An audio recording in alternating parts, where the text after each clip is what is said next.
If there's all these problems with solar, where do we find a solution?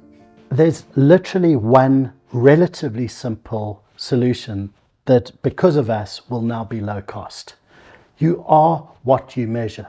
The problem that all of these installers and all of these owners of arrays have, particularly on rooftop solar, is that they can measure with some accuracy and they can log with some accuracy how much energy is coming out of the system, but they've got no idea as to how much raw sunlight hit it in the first place.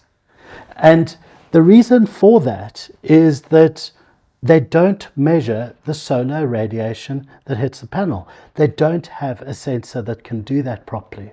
Yes, there are relatively cheap solar radiation pyranometers, as they're called, but the problem is they only measure the direct sunlight that hits. But if you take the UK, for example, 60% of the solar energy that can be processed by the panel comes from diffuse irradiation as opposed to direct. And these cheap pyranometers do not measure that. So to be able to measure all the solar that you can process on the panel and get a realistic input number, you need a $5,000 piece of equipment, which costs more than your average solar array on a roof. So nobody's going to do it.